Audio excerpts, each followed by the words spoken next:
Fundos de investimento. Será que você realmente sabe usá-los ou sabe como eles funcionam? Estou aqui no antigo pregão da Bovespa, no espaço Raimundo Magliano Filho.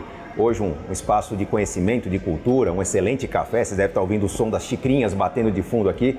Estou aqui para falar de fundos justamente porque um fundo não existe se não existir um mercado, se não houver alguma base de negociação, alguma base de intermediação de recursos para que um gestor possa tomar decisões e montar uma estratégia em cima desse tipo de negociação.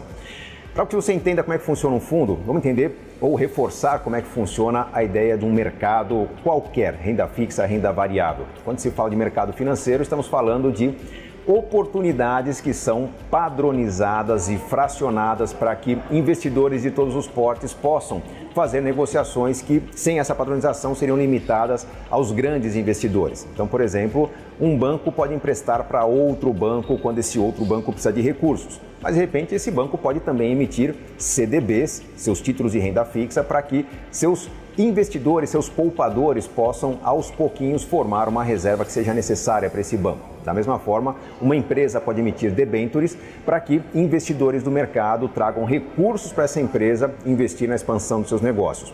Por que existem as debêntures? Porque entende-se que, de repente, a imagem, a reputação da empresa para os investidores está melhor do que a sua nota de crédito para o mercado financeiro. Está mais barato emitir debêntures do que solicitar empréstimos e financiamentos. Esse tipo de conceito vale para qualquer tipo de título, esse tipo de conceito vale para papéis de renda variável, como ações, por exemplo. Uma empresa padroniza a oportunidade de ter sócios no seu negócio, emitindo ações para que um número grande de pequenos, grandes poupadores, pequenos, grandes investidores comprem participações no seu negócio. Então, a pessoa que aprende um pouco mais sobre os mercados financeiros, certamente vai deixar de lado os produtos tradicionais e menos rentáveis como a caderneta de poupança e preferir montar uma carteira de investimentos com títulos públicos, com títulos privados, como CDBs e debêntures, com títulos ou com papéis de renda variável, como ações, como opções relacionadas aos diferentes mercados derivativos. Enfim, eu posso montar a minha estratégia de investimentos. O problema é que, para administrar minha carteira de investimentos, eu preciso de um recurso que poucas pessoas têm de forma abundante, que é tempo. Para ser um bom investidor em renda variável, para fazer uma boa negociação no mercado de bolsa, eu preciso me dedicar à pesquisa dos mercados, a comparar os diferentes títulos, comparar as diferentes ações, encontrar quais têm maior potencial, montar uma carteira, interagir com compradores e vendedores nos home brokers. Tem que fazer as negociações, fazer controles, apurar os impostos devidos, recolher os DARFs, enfim. Existe todo um trabalho.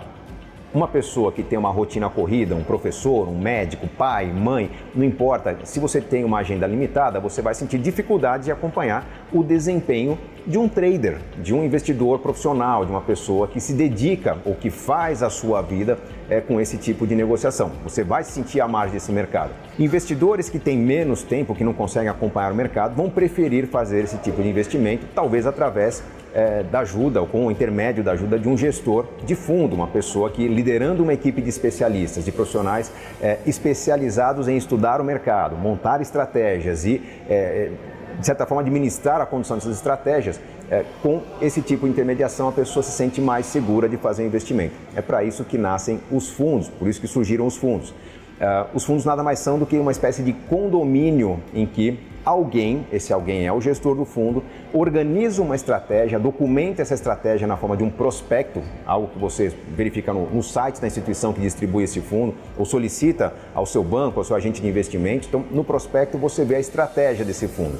E na estratégia desse fundo, você se identificando com ela, você terá ali uma espécie de porto seguro, uma espécie de referência do que será feito com o seu dinheiro, que tipo de aquisições serão feitas com o seu dinheiro, para que você multiplique resultados seguindo aquela estratégia. Agora, os fundos não são todos iguais. Existem fundos mais simples, existem fundos mais complexos. Por exemplo, eu posso ter o interesse de ver o meu investimento crescer de acordo com o índice Bovespa, o Ibovespa. Eu poderia investir num ETF, um Exchange Trade Fund, que é um fundo de índice, um fundo que tem como estratégia puramente seguir exatamente o desempenho do índice Bovespa. Como é que o gestor do fundo faz isso? ele recebe o dinheiro diariamente de todos que querem investir no seu fundo e distribui esse dinheiro adquirindo ações e frações de ações exatamente na proporção da composição do índice Bovespa. Então, se o índice Bovespa tem lá um certo número de empresas com diferentes pesos, ele terá quantidades diferentes de ações dessas diferentes empresas para que o fundo tenha uma composição exatamente igual à do índice Bovespa. Com isso, subiu o índice Bovespa 1 ponto, subirá o ETF 1 ponto também. Caiu o índice Bovespa 2 pontos percentuais, o ETF cairá 2 pontos, com uma pequena cobrança de diferencial, que é o custo, a taxa de administração desse fundo. Com isso, na prática, no longo prazo, você terá o desempenho do Ibovespa. E se essas empresas quebrarem? Quem investe em fundo tem que ter a segurança de que, ao investir no índice, você terá empresas naquele índice que todos os anos serão revisadas, serão reavaliadas, e todos os anos algumas empresas sairão do índice e outras entrarão. Então, na prática, daqui a 30, 40, 50 anos, você ainda terá as X maiores empresas do mercado sendo negociadas no seu fundo da mesma forma que o índice Bovespa. Além de taxa de administração, existem fundos que cobram taxa de performance, ou seja, você paga uma taxa de administração, o fundo ganha, o fundo perde e você vai pagar aquela taxa. Suponha que você coloque R$100 mil num fundo, o fundo não rendeu nada durante o ano, o desempenho dos seus títulos foi zero, mas ele cobra 2% de taxa de administração.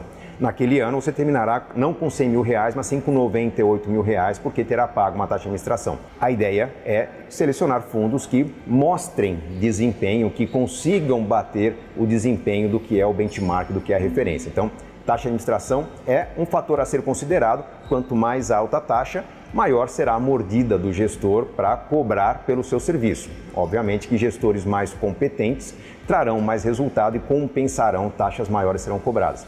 Alguns fundos cobram taxa de performance. Além da taxa de administração que você paga ganhando ou perdendo, se o fundo tiver um desempenho positivo, superar o que eles chamam de benchmark, a referência a ser batida, por exemplo, o fundo de ações tem o índice Bovespa como benchmark.